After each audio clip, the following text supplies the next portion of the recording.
रोशनी कमलेश की दूसरी पत्नी थी। कमलेश की पहली पत्नी किसी बीमारी के कारण अब इस दुनिया में नहीं थी, जिसके बाद कमलेश की शादी रोशनी से होती। रोशनी से कमलेश की एक 15 साल की बेटी थी, जिसका नाम सीमा था। एक रोज रोशनी की सास रामेश्वरी अपनी बहू रोशनी से कहती है, बहू, तेरी शादी को इतने साल हो गए हैं और वंश चलाने के नाम पर तूने एक बेटी पैदा की है। इस घर का कुलदीप तो एक बेटा ही होगा ना। माँ जी, इसमें मेरा क्या दोष है? एक बेटी हुई है तो क्या वो घर का कुलदीप नहीं बन सकती? बहू, मैं तो कमलेश को भी यही कहती हूँ कि एक और बच्चा कर ले, एक बेटा हो जाए तो फिर ये घर फला फूला रहेगा। रामेश्वरी चाहती थी कि उसके घर में एक पोता हो जाए और उसका परिवार पूरा हो जाए। सीमा को जन्म देने के बाद रोशनी प्रेग्नेंट तो हुई, लेकिन सीढ़ियों से गिरने के कारण उसका मिसकैरेज हो गया, जिसके बाद वो माँ नहीं बन सकती थी। एक रोज कमलेश अपनी पत्नी रोशनी से कहता है, माँ तो सही कह रही है, हमें एक लड़का चाहिए, लेकिन क्या कर सकते हैं? अब तो तुम माँ भी नहीं बन सकती। अब क्या कर सकते हैं? तुम सीमा को पाकर खुश नहीं हो क्या? भला अपने बच्चों से कौन खुश नहीं होता? जब कुछ हो ही नहीं सकता तो अब हम कर ही क्या सकते हैं? समय बीतता है। एक रोज देर शाम रामेश्वरी चाय पी रही होती है, तभी डोर बेल की आवाज आती है और रामेश्वरी गेट खोलने जाती है। तभी वो देखती है कि एक लड़का बाहर खड़ा होता है, जो रामेश्वरी को देखते ही रामेश्वरी के पैर छूकर प्रणाम करते हुए उससे कहता है, दादी, मैं कुलदीप, आपका सौतेला पोता। मेरी पहली बहू को तो बच्चा ही नहीं था, दूसरी से एक बेटी हुई है और ये कह रहा है मैं आपका सौतेला पोता। दादी जी, ज्यादा मत सोचो, मैं दिल में आता हूँ, दिमाग में नहीं आता, कंफ्यूज करके जाता हूँ, जैसे अभी आप सोच रही हो। बेटा, लेकिन मुझे तो पता होना चाहिए कि तुम मेरे सौतेले पोते कैसे हुए। पहले मैं अंदर आ सकता हूँ दादी जी? तभी रामेश्वरी कुलदीप को अपने घर के अंदर बुला लेती है और कुलदीप भी अपना सारा सामान लेकर अंदर आ जाता है। और अब रामेश्वरी उससे कहती है, बेटा, तुम मुझे किस रिश्ते से दादी कह रहे हो? दादी, मैं आपको इस रिश्ते से कह रहा हूँ ना, क्योंकि आप मेरी माँ की ना सासू माँ हो। बेटा, मेरी तो कई बहू है, तेरी माँ कौन सी है? दादी, मेरी माँ तो खुद मुझे नहीं पहचान पाएंगी। अच्छा, अब बता तो अपनी माँ का नाम। मेरी माँ का नाम रोशनी है। लेकिन मेरे कमलेश का तो बेटा ही नहीं है, सिर्फ एक बेटी है। दादी, मैं उनका सौतेला बेटा हूँ। इसका मतलब कि रोशनी पहले से ही शादीशुदा थी। ये सुनते ही रामेश्वरी अपनी बहू रोशनी को बुलाती है और रोशनी से कहती है, बहू, ये तेरा सौतेला बेटा है, इसका मतलब तूने मेरे बेटे से पहले भी किसी और से शादी की थी। हाँ माँ जी, मेरी एक शादी पहले हो चुकी थी, लेकिन मैंने उसे इसलिए छोड़ा क्योंकि वो नशेड़ी था और मेरे साथ मारपीट भी करता था। माँ, मुझे आपका पता मेरी माँ ने दिया था, जो अब इस दुनिया में नहीं है। खबरदार, जो तूने मुझे माँ कहा, ना जाने कहाँ से आ गया है और मुझे माँ कह रहा है। ये बातें हो ही रही होती है कि तभी वहाँ कमलेश आ जाता है और वो रोशनी से कहता है, कौन है ये? सब ठीक तो है ना? नहीं, कुछ ठीक नहीं है। ये लड़का अपने आप को मेरा सौतेला बेटा बता रहा है। यानी मुझसे पहले भी तुम्हारी किसी से शादी हुई है? हाँ, लेकिन वो तो महीने भर भी नहीं चल पाई थी। ये सुनकर कमलेश को कुछ भी समझ नहीं आता, लेकिन कुलदीप उसका सौतेला ही सही बेटा तो था। ये सोचकर कि सौतेला ही सही, घर का चिराग तो मिल गया, वो खुश था। जहाँ सौतेले बेटे से कमलेश और रामेश्वरी खुश थे, वहाँ रोशनी बिल्कुल दुखी थी। तभी कमलेश कुलदीप से कहता है, कोई नहीं, अब तुम इस घर में आ ही गए हो तो ये भगवान का ही कोई इशारा होगा।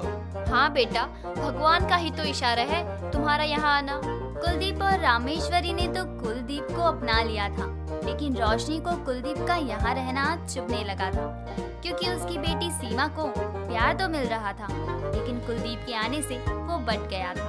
तभी एक रोज रोशनी कमलेश से कहती है, मुझे इस लड़के का यहाँ रहना बिल्कुल भी पसंद नहीं है। तुम्हें क्या लगता है क्या नहीं, मुझे नहीं जानना है। अब उसकी माँ मरते हुए यहाँ का पता देकर गई है तो कुछ तो सोचा ही होगा ना। मुझे कुछ नहीं पता, ये इस घर में नहीं रहेगा। अब मैं इसमें कुछ नहीं कर सकता।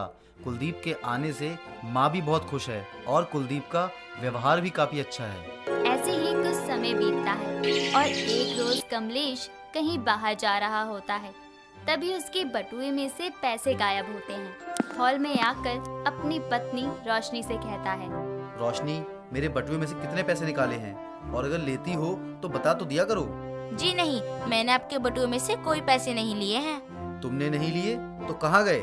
हो ना हो आपके सौतेले बेटे ने चुराए होंगे, जिसे अपना बेटा बनाकर इस घर में पनाह दी है। नहीं पापा जी, मैंने आपके बटुए से कोई पैसे नहीं लिए। मुझे पता है कुलदीप, और तुम चुप हो जाओ बिल्कुल, क्योंकि कुलदीप ऐसा बिल्कुल नहीं कर सकता। हाँ हाँ क्यों नहीं, अब तुम अपने बेटे के लिए मुझे कुछ भी बोलोगे। तभी रामेश्वरी सीमा का हाथ पकड़कर उसे वहाँ लाती है और अपने बेटे कमलेश से कहती है, कमलेश ये रहे तेरे पैसे। माँ, कहाँ से लाई आप ये पैसे? सीमा लेकर बाहर गई थी और वो तो अच्छा हुआ दुकान वाले ने मुझे कमला से कहवा दिया कि सीमा दुकान पैसे लेकर चीज लेने गई है, वरना कोई और होता तो रख ही लेता। देखा ना, अब तुमने अपनी बच्ची को भी कुछ तुम बोलो।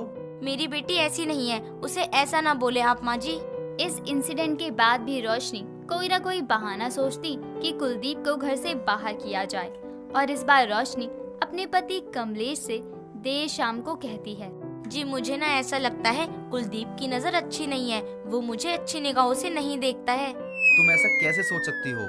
वो अभी सिर्फ 20 साल का है और तुम्हें पहले से पसंद नहीं है। इसका ये मतलब नहीं है कि तुम उसके बारे में कोई भी ओजी बातें करोगी। मैं सच कह रही हूँ, आपको यकीन क्यों नहीं होता? अब तक तो था, लेकिन अब नहीं है। उसकी बातें सुनकर रोशनी का मुंह बन जाता है। एक रोज रामेश्वरी घर में बैठी टीवी देख रही होती है। तभी रोशनी अपनी माँ से फोन पर बात करते हुए कहती है, माँ मेरी जिंदगी तो खराब ही कर दी है इस कुलदीप के बच्चे ने, और अब मैं क्या करूँ? जो भी पैतरे अपनाती हूँ उसे ना मेरा पति मानता है ना मेरी सास, क्या करूँ? अब आप ही बताओ। वो बातें कर ही रही होती है, तभी रामेश्वरी वहाँ आती है और उसकी सारी बातें सुन लेती है। रामेश्वरी समझ जाती है कि रोशनी नहीं चाहती कि कुलदीप को कोई भी अपनाए। ऐसे में रामेश्वरी एक रोज अपने बेटे कमलेश से कहती है, कमलेश बेटा, मैं तुझसे कुछ कहना चाहती हूँ। हाँ माँ, कहो क्या बात है? बेटा, रोशनी तो नहीं चाहती कि कुलदीप इस घर में रहे, और वो दिल से बहुत अच्छा है। माँ, मैं जानता हूँ कि वो नहीं चाहती कि कुलदीप इस घर में रहे। अब क्या करूँ? कुलदीप को यहाँ रहते हुए भी बहुत दिन हो गए हैं। बिन माँ बाप का बच्चा अब कहाँ जाएगा? माँ, वो अब मेरा बेटा है, चाहे सौतेला ही क्यों ना हो। मैं उसे अपने बेटे की तरह मानता हूँ। लेकिन जब तू इस घर की प्रॉपर्टी कुलदीप के नाम करेगा ना, तो उसमें से आधा हिस्सा तो अपनी बेटी के नाम भी करेगा। जी माँ, बिल्कुल, मैं भी यही सोच रहा था। रामेश्वरी अपने परिवार के साथ हंसी खुशी दिन काट रही थी। तभी एक रोज कुलदीप ऑफिस से आता है और अपनी पहली सैलरी अपनी दादी को देते हुए कहता है, दादी ये मेरी पहली कमाई। लेकिन ये तू मुझे क्यों दे रहा है बेटा? क्योंकि अब तो मैं इस घर का हिस्सा हूँ ना, तो मैं जो भी कमाऊंगा वो अपने इस घर में ही दूंगा ना दादी। सच में तू हमसे अलग है, मुझे तो ऐसा लगा ही नहीं था। तुझे देखकर तो अपने जैसा एहसास होता है। तो मैं हूँ भी तो आपका पोता ना दादी। इसी के साथ वो रोशनी, कमलेश और सीमा के लिए भी कपड़े लाता है। कुलदीप का ये व्यवहार देखकर अब रोशनी भी उसे कहीं ना कहीं अपना बेटा मानने लगी थी, क्योंकि कुलदीप ने शुरू से ही अपनी माँ के सिवा किसी और को नहीं देखा था, इसलिए उसे अपनी फैमिली की वैल्यू पता थी।